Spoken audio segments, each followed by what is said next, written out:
Bab 121. Nama, Dewa Perang Surgawi kembali ke kota penulis, Liu Yuetian.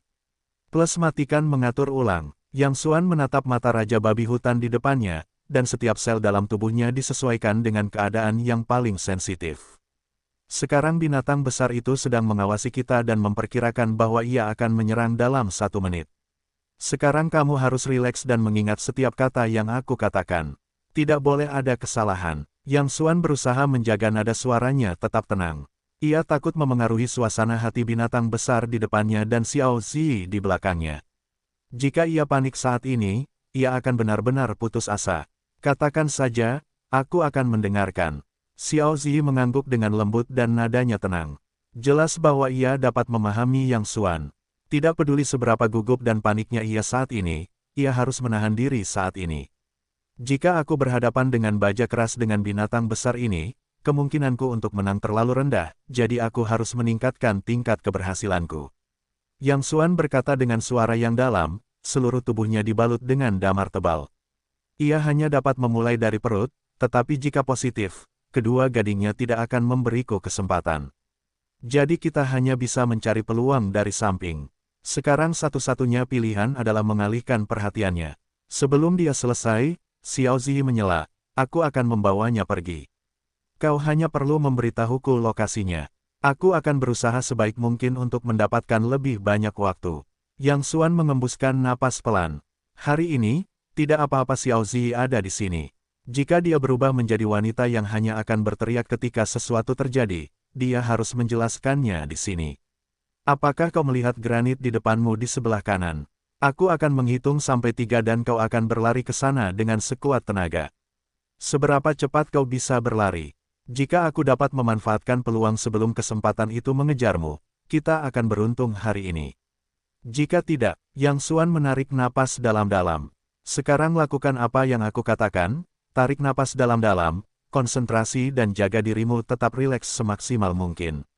Ingat, ketika aku menghitung sampai 3, kau tidak boleh ragu sama sekali, jika tidak, kita berdua harus menjelaskannya. Raungan, babi hutan itu meraung, napasnya terengah-engah, menatap sepasang mata merah tua, satu cakar mulai menarik tanah dengan keras, dan serpihan batu serta debu di tanah beterbangan. Ini adalah sinyal bahwa Raja Babi Hutan akan menyerang. 3. Yang Xuan mengangkat 3 jari dan sedikit menekuk 1. Raungan, Raja Babi Hutan mendesis dan meraung semakin keras, seperti guntur. Dia bisa merasakan napasnya tak terkendali dari beberapa meter jauhnya, seperti batu besar di dadanya. 2. Yang Xuan menekuk 1 jari lagi. Raungan, Raja Babi Hutan membungkuk, mengembuskan napas, meniup debu di tanah, mengeluarkan raungan seperti guntur, menendang kaki belakangnya dengan keras, dan seluruh tubuhnya bergegas ke samping seperti gunung Tai. 1. Yang Xuan juga berteriak keras.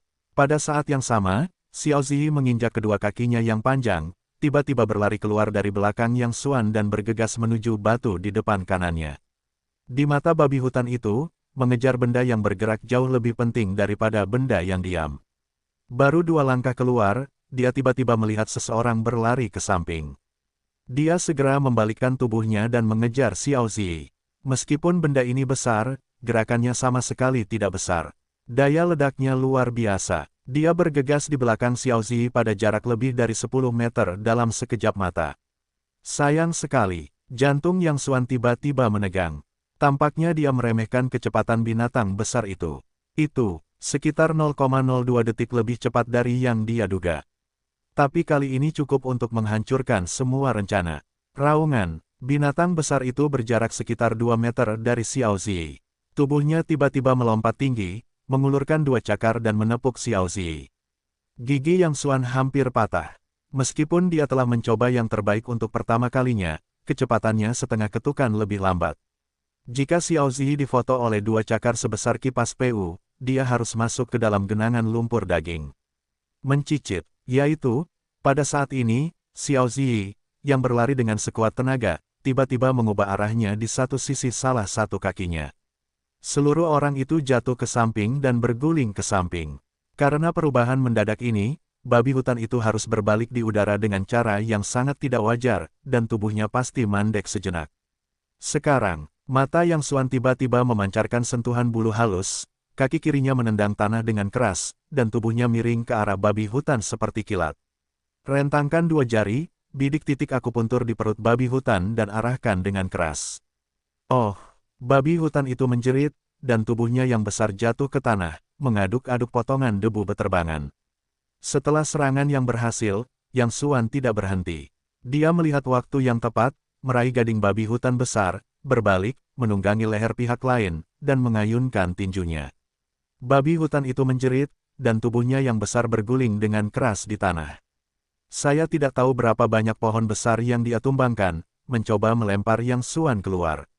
Pikiran Yang Xuan kosong dan telinganya berdengung. Dia hanya meraih taring masing-masing dan membombardirnya dengan tinjunya dan kakinya. Gerakannya seperti gempa bumi. Xiao Zi berdiri di samping dan melihat pemandangan yang mengerikan itu. Dia tidak berteriak atau bersuara. Dia hanya menggigit bibirnya dan mengepalkan roknya dengan tangannya. Dia tahu apa yang dihadapi Yang Xuan saat ini, tetapi dia tidak dapat membantu saat ini. Satu-satunya hal yang bisa dia lakukan adalah tidak membuat masalah bagi Yang Xuan. Gemuruh, gemuruh, tampaknya seluruh gunung berguncang. Raja babi hutan mengeluarkan raungan gila dan berguling-guling di tanah seperti tank yang merajalela. Pohon-pohon patah di mana-mana, seperti bencana. Saya tidak tahu berapa lama kemudian, kecepatan Raja babi hutan akhirnya melambat. Akhirnya, dia bergerak-gerak di samping akar pohon tua sejenak, dan tidak ada gerakan sama sekali. Apakah kamu baik-baik saja? Xiao Zi bergegas maju dan melihat jejak darah mengalir dari sudut mulut Yang Xuan, pucat dan tidak bergerak dengan mata tertutup. Bangun! Xiao Zi sangat khawatir sehingga dia saling menamparkan wajah. Melihat tidak ada yang bergerak, dia mencubit orang lain dengan kuku ibu jarinya. Tenang saja dan jangan buat aku cacat. Yang Xuan akhirnya membuka matanya dengan lemah dan tersenyum pada Xiao Zi. Apakah kamu ingin aku koma dan menunggu kamu memberiku pernapasan buatan? Saat ini masih buruk. Ketika Xiao Zi melihat bahwa pihak lain baik-baik saja, dia menghela napas lega. Apakah kamu perlu memanggil ambulans? Tidak, aku tidak selemah itu. Yang Xuan menopang tanah dengan tangannya dan membiarkan tubuhnya hampir tidak bisa duduk. Xiao Zi buru-buru bangkit dan saling berpegangan. Yang Xuan tiba-tiba menggertakkan giginya dan berkata, bersikaplah lembut, sakit. Xiao Zi dengan cepat menarik tangannya. Dia merasakannya lengket. Ketika dia melihat ke bawah, dia melihat tangannya penuh dengan darah. Kau terluka, seru Xiao Zi dan melihat punggung Yang Xuan memerah, dan semua pakaiannya basah oleh darah. Hanya luka kecil, tidak apa-apa. Sebelum Yang Xuan selesai berbicara, Xiao Zi berkata dengan suara berat. Diamlah. Kemudian dengan cepat mengeluarkan alkohol, kain kasa, selotip, dan berbagai peralatan lainnya dari tas jinjingnya. Hal ini membuat Yang Xuanmu tercengang. Gadis-gadis lain membawa kosmetik di tas mereka. Bagaimana kau bisa membawa barang-barang ini? Jangan bergerak-gerak. Xiao Zi dengan hati-hati memotong pakaian belakang Yang Xuan dengan gunting kecil dan berkata, seperti yang kukatakan sebelumnya, aku membosankan. Aku biasanya punya hobi. Aku suka jalan-jalan, melihat gunung dan air. Aku sudah menyiapkan barang-barang ini di tasku. Yang Xuan mengatupkan mulutnya. Ia merasa bahwa ia bisa bergaul dengan Xiao Zi. Ia tidak boleh memperlakukannya sebagai gadis biasa. Aku akan mulai membersihkan lukamu dengan alkohol sekarang. Ini akan sedikit sakit. Kau bisa menahannya. Xiao Zi menyayat pakaian di punggung Yang Xuan dan melihat punggungnya penuh luka horizontal dan berdarah. Ah, ah, ah. Begitu alkohol menyentuh punggungnya, Yang Xuan menjerit kesakitan, sakit. Xiao Zi buru-buru menghentikan gerakan di tangannya dan berkata dengan cemas, apa yang harus kulakukan? Aku tidak membawa obat penghilang rasa sakit. Mengapa kau tidak menggigit gigimu dan menahannya sebentar? Tidak, tidak. Yang Xuan menggelengkan kepalanya seperti mainan kerincingan.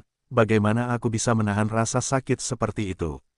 Aku akan mati kesakitan sebelum lukanya terbalut.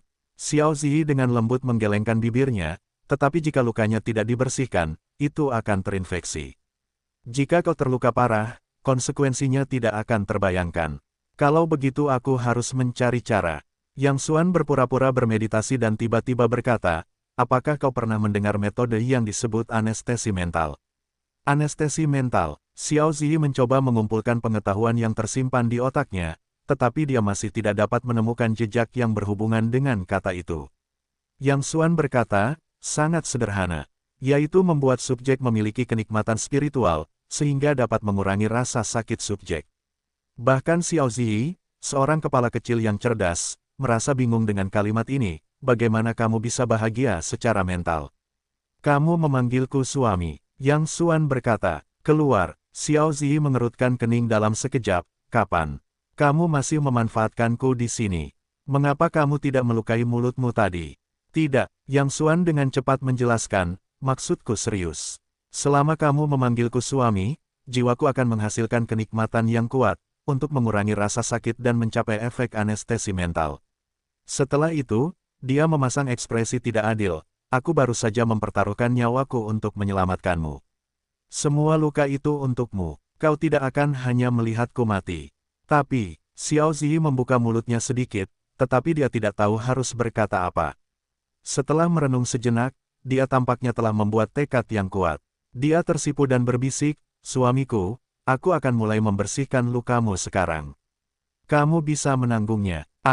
Yang Xuan memberikan jawaban yang bahagia dan berkata sambil tersenyum, terima kasih, menantu perempuanku yang baik.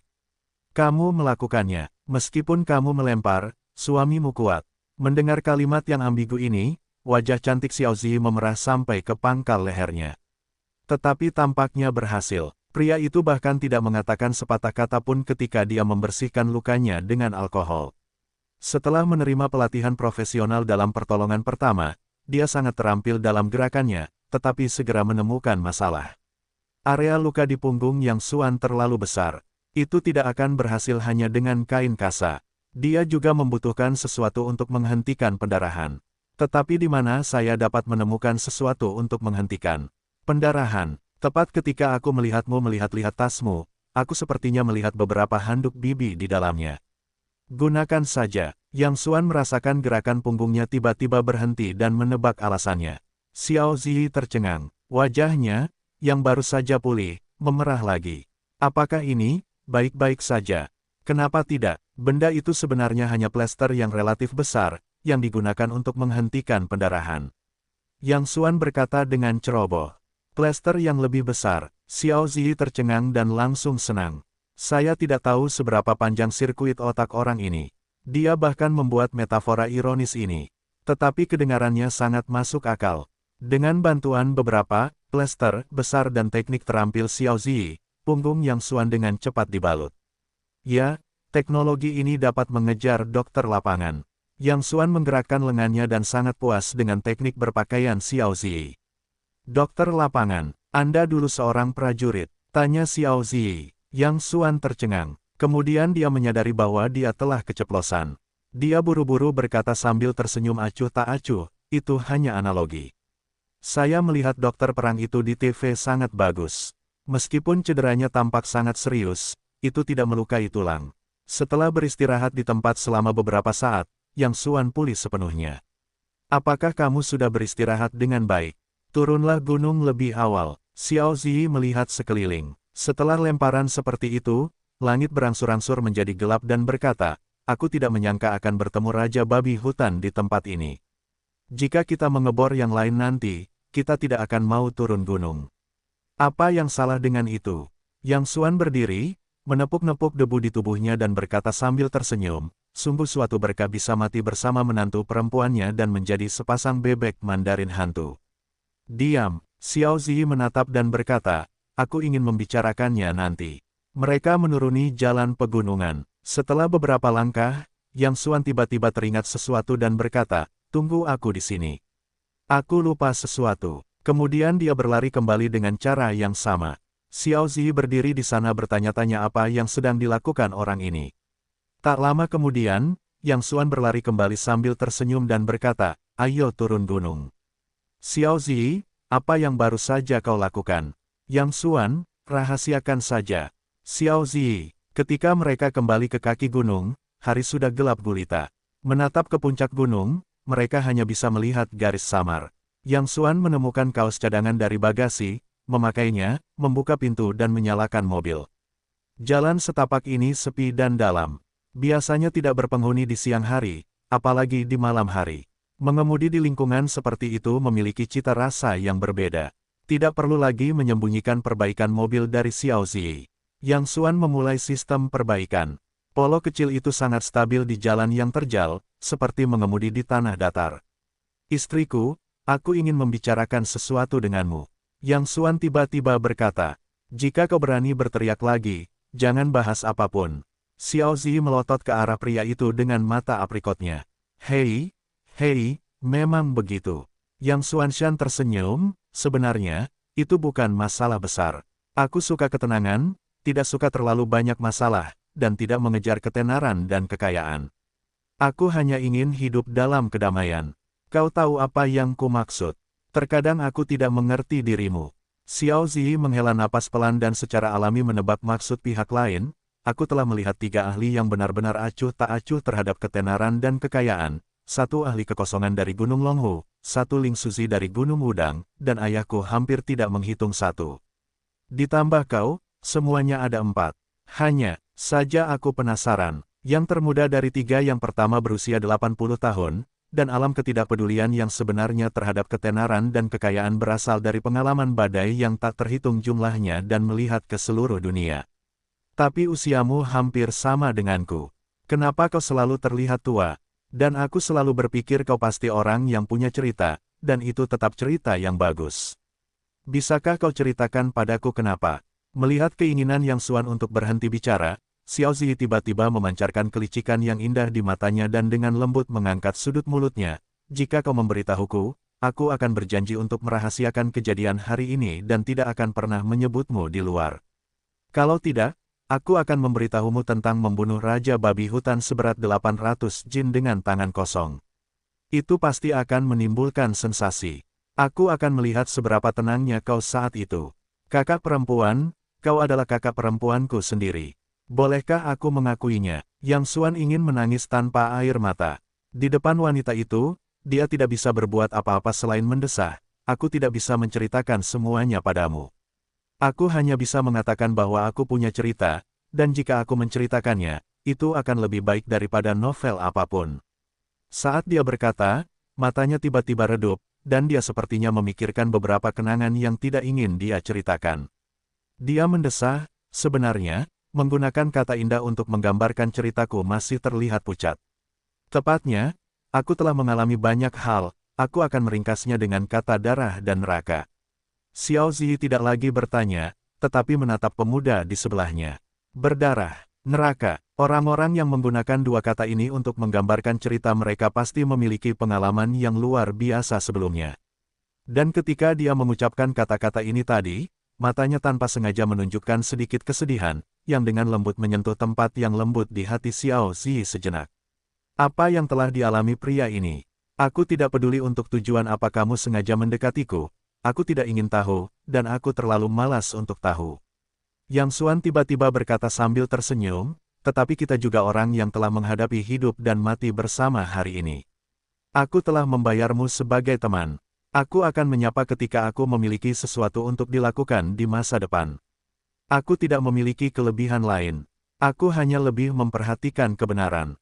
Kurasa aku hampir tidak memenuhi syarat sebagai teman. Baiklah.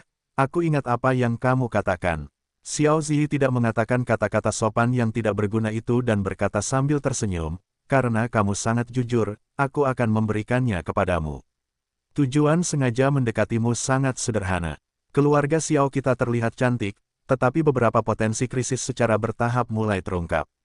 Kita harus merekrut bakat dan meminta bantuan pahlawan dari seluruh dunia, untuk bersiap menghadapi bahaya yang tidak diketahui yang mungkin meletus kapan saja. Keterampilanmu mengejutkanku di perjamuan hari itu.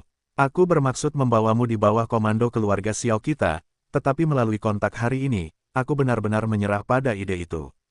Setelah itu, dia mengembuskan napas pelan-pelan, menoleh dan menatap Yang Xuan, lalu melanjutkan, aku bisa melihat bahwa tidak ada seorang pun yang bisa menahanmu di dunia ini kecuali dirimu sendiri. Untungnya, kamu dan aku telah menjadi teman. Kalau tidak, aku tidak bisa membayangkan bagaimana keluarga Xiao akan menghadapi orang kuat yang bisa membunuh Raja Babi Hutan seberat 800 jin dengan tangan kosong jika suatu hari kita menjadi musuh. Yang Xuan sangat menyukai cara bicara Xiao Zi. Tanpa mesin-mesin yang menjijikkan dan rutinitas-rutinitas kecil itu, dia tidak bertele-tele, dan memiliki komunikasi yang sangat lancar. Jika bukan karenamu hari ini, aku tidak akan yakin bisa bersama Raja Babi Hutan Bajak Ras, jadi segel prestasi militer itu setengah dari milikmu. Yang Xuan berkata sambil tersenyum, ngomong-ngomong, aku hampir lupa satu hal. Aku meremehkan kecepatan Raja Babi Hutan sebelumnya. Jika kita mengikuti rencana semula, kita harus menjelaskan di mana kita berada. Tetapi ketika Raja Babi Hutan hendak mengejarmu, bagaimana menurutmu tentang perubahan arah yang tiba-tiba itu? Baru saja, ketika bertarung dengan Raja Babi Hutan, kunci kemenangan adalah Raja Babi Hutan akan segera menyerang, dan Xiao Zi mengubah arahnya dengan tepat, yang membuat tubuh Raja Babi Hutan itu berhenti di udara sejenak, yang memungkinkan Yang Xuan menemukan kesempatan untuk menyerang kuncinya sekaligus. Namun, ada pertanyaan misterius di sini. Pada saat Xiao Zi mengubah arah, dia sangat akurat dalam hal waktu dan situasi perang, tetapi itu bukan hanya naluri. Bagaimana dia melakukannya? Saya akui saya hanya memiliki unsur perjudian. Xiao Zi berkata sambil tersenyum, dalam seluruh perang, waktu terbaik Anda seharusnya adalah saat Raja Babi Hutan baru saja memulai. Tetapi aku tidak merasakan tanganmu saat itu, jadi aku memutuskan bahwa kecepatan Raja Babi Hutan itu pasti melebihi harapanmu. Karena semua taktik sebelumnya benar-benar terganggu, aku harus fleksibel. Pada saat Raja Babi Hutan menyerangku, aku memutuskan untuk tiba-tiba mengubah arah.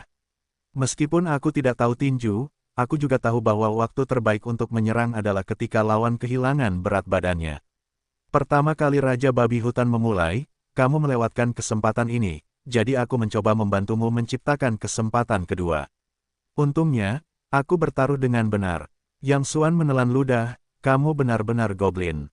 Sekarang dia benar-benar yakin dengan pakaian dengan kedua tangan dan kaki. Meskipun Xiao Zi meremehkan, perhitungan situasi perang, kontingensi, dan perhitungan berbagai faktor kompleks masih selesai dalam waktu yang singkat. Pikiran seperti itu berada di luar jangkauan orang. Mobil berhenti perlahan di pintu hotel tempat Xiao Zi menginap. Yang Xuan tersenyum, kembalilah dan tidurlah dengan nyenyak. Aku akan kembali kepadamu besok dan mengajakmu bermain di Nanjiang selama beberapa hari. Xiao Zi menggelengkan kepalanya dengan lembut. Tidak, aku akan terbang kembali ke Jiangnan besok pagi.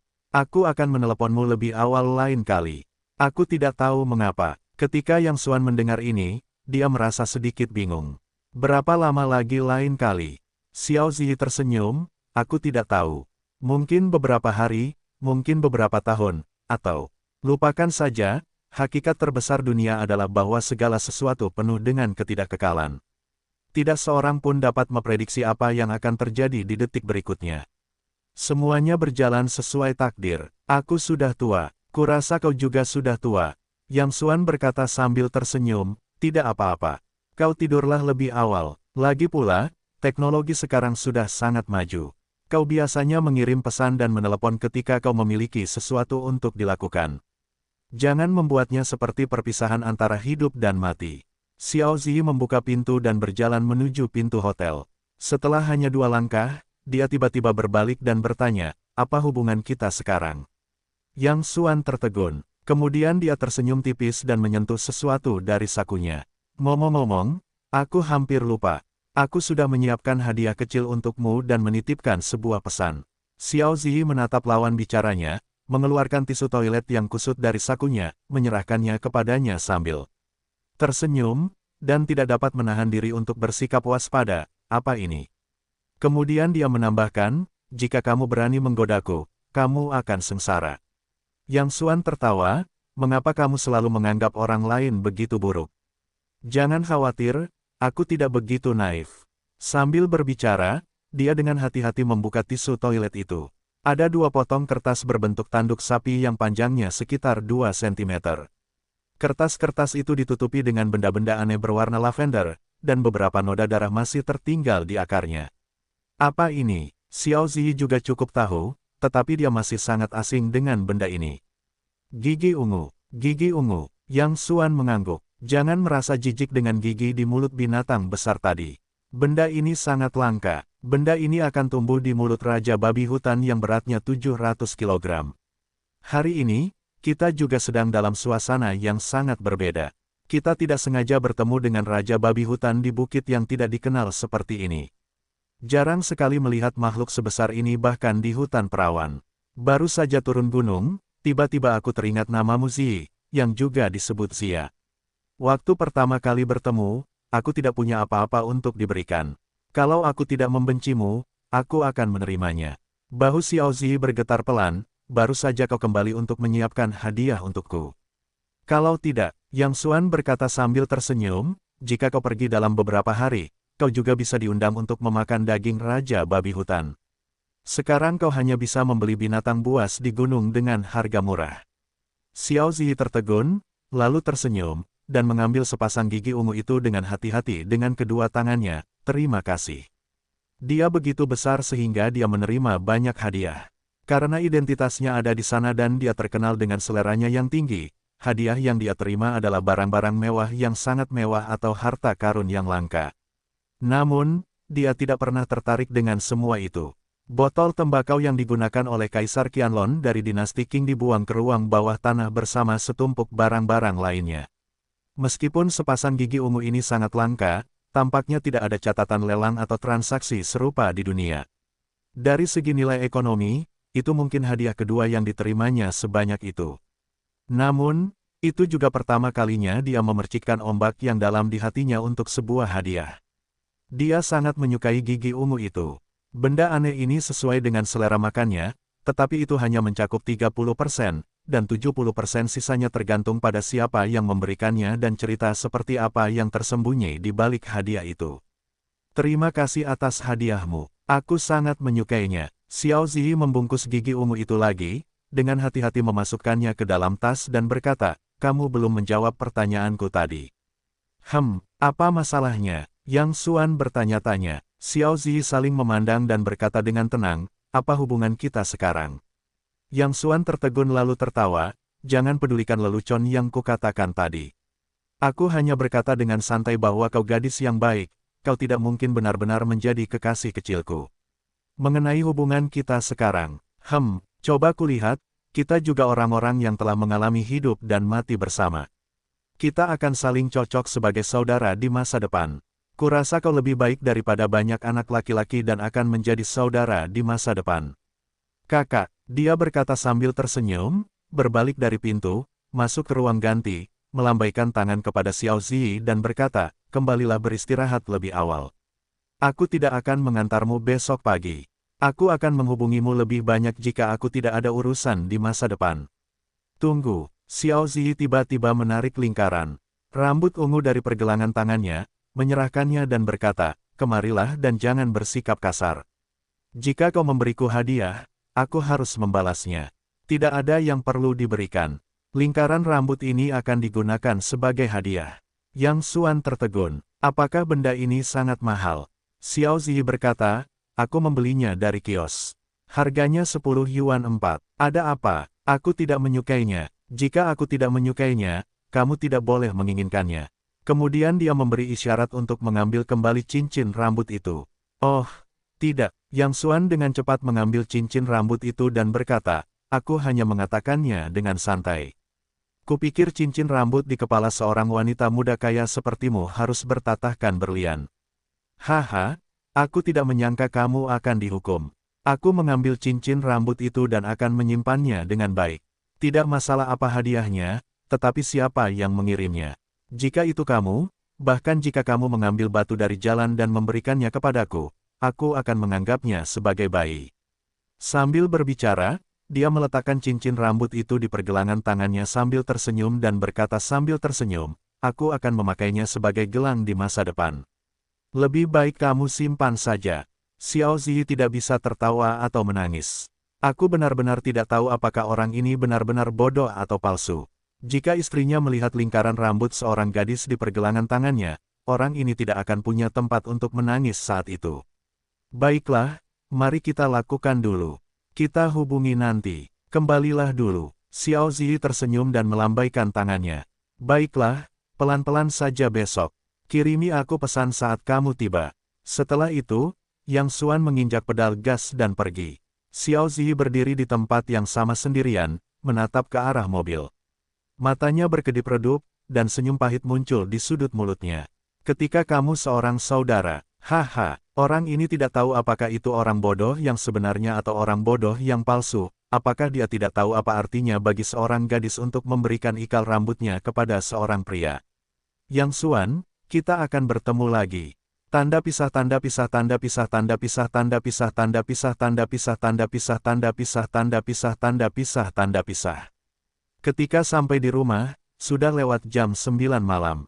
Yang Xuan tidak sabar untuk mengeluarkan kunci dan membuka pintu. Sekarang dia terutama ingin segera masuk ke dalam rumah, berbaring dengan nyaman di sofa, lalu melihat Sunan. Hari ini, aku bertemu dengan Raja Babi Hutan.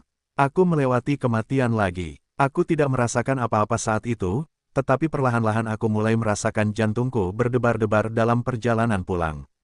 Sebenarnya, bahaya ini sama sekali tidak layak disebut dengan bahaya yang dihadapi di medan perang sebelumnya, tetapi sekarang mentalitas Yang Xuan telah berubah. Di masa lalu, dia adalah seorang prajurit top. Sebagai seorang prajurit, adalah hal yang wajar baginya untuk mati dalam menjalankan misinya. Orang-orang mati dan burung-burung menghadapi langit. 18 tahun kemudian, dia menjadi pahlawan lagi. Tetapi sekarang, identitasnya bukan lagi seorang prajurit, tetapi seorang pengemudi taksi daring di masyarakat normal. Dia memiliki keluarga, seorang istri, dan mungkin seorang bayi dalam 2 tahun. Adalah mungkin untuk menyerahkan kemuliaan dan aura yang mempesona itu, dan juga menyerahkan kekayaan yang tak terhitung jumlahnya. Namun, dia enggan menjalani kehidupan yang tenang dan rumah ini. Jika seseorang memiliki sesuatu yang tidak dapat dilepaskannya, dia akan menjadi rakus akan hidup dan takut akan kematian. Seseorang dapat mengorbankan hidupnya demi iman, tetapi dia juga dapat hidup demi iman. Iman Yang Xuan adalah keluarga ini dan Sunan. Menantu perempuan, aku kembali. Memasuki rumah, Yang Xuan tidak sabar untuk berteriak, tetapi dia tidak melihat sosok Sunan. Ada seikat mawar merah di atas meja teh. Ada juga kartu kecil di sebelahnya, dengan sebaris kata-kata, aku berharap Nanan kesayanganku bahagia selamanya. Sial, apa yang terjadi? Saingan lain, apa yang terjadi? Teriak Yang Xuan. Sunan keluar dari kamar tidur. Wajahnya tampak sedikit lesu dan berkata dengan samar, itu dari Lin Ziping. Lin Ziping. Yang Xuan merasa familiar saat mendengar nama itu. Siapa? Sunan menuangkan segelas air dan menyerahkannya kepada Yang Xuan. Dia berkata dengan tenang, aku pernah menyebutkan sebelumnya bahwa dia adalah putra dari keluarga besar di ibu kota provinsi. Yang Xuan berpikir sejenak dan tiba-tiba berkata, itu yang kau katakan terakhir kali. Anak yang mengejarmu di ibu kota provinsi. Sunan mengangguk pelan, itu dia. Yang Xuan melihat bunga mawar di atas meja teh dan tidak mengulurkan tangan untuk mengambil air yang diserahkan oleh Sunan. Dia mengerutkan kening dan berkata, apa yang terjadi? Sunan meletakkan cangkir air di atas meja, menatap seikat bunga mawar dan mendesah, jangan ceroboh. Aku sudah menjelaskannya padanya, sekarang aku hanya teman biasa dengannya. Ketika dia mengirimiku bunga, dia mengirimkannya sebagai teman biasa. Aku khawatir kamu ceroboh, jadi aku membawanya kembali kepadamu. Aku tidak ingin menyembunyikannya darimu. Teman biasa, Yang Xuan mencibir, aku sudah mengirim mawar. Apakah kamu masih teman biasa? Lihat kata-kata di kartu kecil itu. Sangat penuh kasih sayang. Itu Nanan. Aku tidak pernah memanggilmu seperti itu. Jangan terlalu khawatir. Sunan berkata, jika aku punya sesuatu dengannya, bolehkah aku membawakan bunga itu kembali kepadamu? Tapi kamu bisa memilih untuk tidak menerimanya. Itu mawar dan kartu kecil. Sial, mengapa pria itu begitu bodoh? Dia tidak tahu kamu punya suami. Kamu bilang dia di mana? Aku akan pergi dan berbicara dengannya sekarang. Jangan selalu melakukan ini. Sunan berkata dengan marah, pertama, aku benar-benar tidak ada hubungannya dengan Lin Ziping. Kita sudah bicara, sekarang kita hanya teman biasa. Kedua, dia sekarang adalah mitra kita. Su selalu ingin membuka pasar ibu kota provinsi, tetapi dia tidak dapat menemukan cara. Sekarang Lin Ziping telah menawarkan untuk membantu kita. Tidak bisakah kau membiarkanku menentangnya? Bagaimana dengan kemitraan? Yang Xuan membantah, dengan kedok hubungan kerjasama, kau dapat merayu istri orang lain. Aku tidak menganggap Lin baik. Jauhi dia di masa depan. Jika aku bertemu dengannya, aku akan memukulnya sekali. Kalau begitu pergi dan pukul dia. Sunan tiba-tiba meninggikan suaranya. Pergilah sekarang, kenapa kamu selalu impulsif? Tidak bisakah kamu menggunakan otakmu untuk apapun?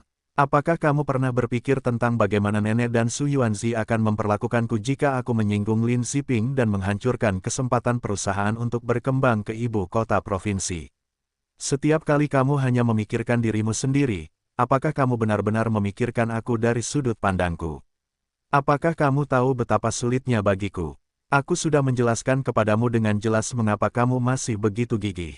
Aku tidak ingin menjelaskan masalah ini kepadamu. Kamu dapat berpikir sesuka hatimu. Menurutmu aku ini orang seperti apa dan seperti apa aku? Apakah kamu sudah puas sekarang? Sunan berkata semakin bersemangat.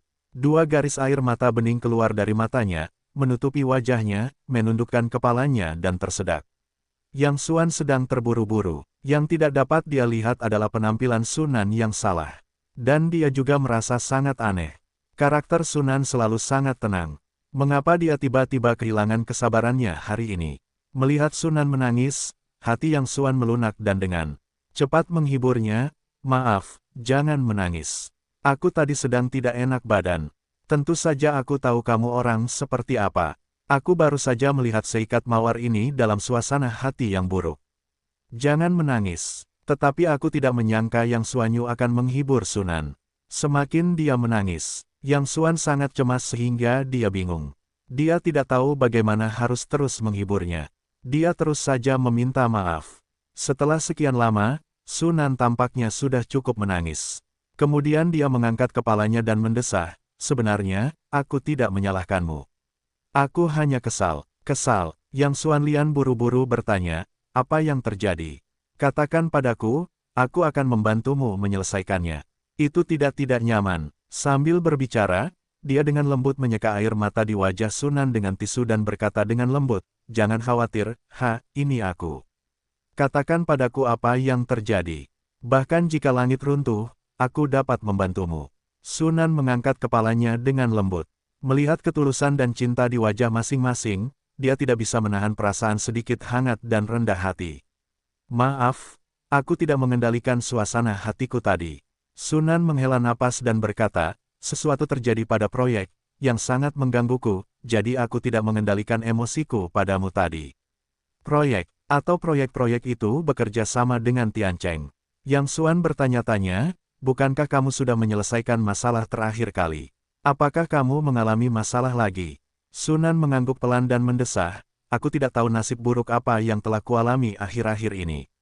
Satu gelombang belum juga reda dan gelombang lainnya mulai lagi. Terakhir kali kamu membantuku menyelesaikan masalah, sesuatu yang tidak dapat dijelaskan terjadi pada kaki belakangku." Yang Xuan mengerutkan kening dan buru-buru menyerahkan segelas air. "Jangan khawatir, bicaralah pelan-pelan dan minum air dulu." Sunan mengambil gelas air dan menyesapnya. Kemudian dia menceritakan kisahnya dari awal hingga akhir. Beberapa waktu lalu, Direktur Teknis Lokasi Konstruksi melambat dan para pekerja melakukan pemogokan secara terselubung. Meskipun Yang Xuan telah menyelesaikan masalah, itu masih menunda banyak waktu konstruksi. Kami harus bekerja lembur untuk memastikan pengiriman tepat waktu.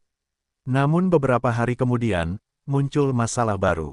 Di satu-satunya jalan menuju lokasi konstruksi, sekelompok orang tiba-tiba muncul, tidak hanya menghalangi jalan masuk material konstruksi, tetapi juga memukul orang yang bertugas mengangkut material. Orang-orang ini juga melontarkan ucapan yang kasar. Jika mereka melihat seseorang mengangkut material bangunan dari jalan ini di kemudian hari, mereka akan menyia-nyiakan kedua lengannya dan menyusahkan keluarganya. Jika material bangunan tidak dapat masuk, konstruksi tidak dapat dilanjutkan, dan masa konstruksi pun tertunda lagi. Dari mana orang-orang itu datang? Aku tidak mengenal mereka sebelumnya. Seperti apa rupa mereka? Tanya Yang Xuan. Sunan menghela napas dan menggelengkan kepalanya. Aku tidak tahu. Mereka tampak seperti gangster. Ada tato di tubuh mereka. Mereka sangat galak pada pandangan pertama. Bajingan kecil. Yang Xuan sedikit mengernyit. Selain tidak mengizinkanmu masuk, mereka tidak mengatakan apapun lagi, seperti memintamu mengambil uang atau semacamnya. Tidak, jangan biarkan kami masuk saja. Sunan juga bertanya-tanya, aku bertanya-tanya tentang ini.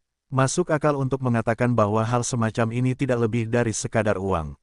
Aku juga meminta orang-orang di proyek untuk memberitahu mereka bahwa selama mereka tidak membuat masalah lagi, mereka dapat memberi mereka beberapa subsidi dengan tepat, tetapi mereka sama sekali tidak memakan set ini. Mereka hanya mengusir orang-orang dan memukuli mereka. Yang Xuan mengerutkan kening dan bermeditasi. Entah mengapa, sekelompok orang bergegas keluar untuk mencari masalah tanpa mencari uang. Apa tujuan mereka? Mungkinkah itu batu sandungan yang dibuat oleh saudara-saudari Su Yuanzi dan Su Mei lagi? Mata Yang Xuan tiba-tiba memancarkan cahaya dingin, kedua orang ini tidak pernah berubah setelah dididik berulang kali. Tampaknya mereka tidak meneteskan air mata tanpa melihat peti mati. Bukan mereka, Sunan menegaskan, mereka menderita kerugian besar di tangan kita beberapa kali lalu, jadi mereka tidak membuang-buang waktu lagi. Selain itu, setelah Su Mei mengetahuinya, dia berinisiatif untuk mencari beberapa orang yang dia kenal di masyarakat untuk berkoordinasi. Itu pasti bukan mereka. Aneh sekali. Setelah berdiskusi cukup lama, Yang Xuanzi tidak menemukan alasan. Ia hanya mengangkat tangannya dan berkata, lupakan saja. Jangan terlalu banyak berpikir. Aku akan pergi bersamamu besok dan mengetahui semuanya dengan melihatnya sendiri.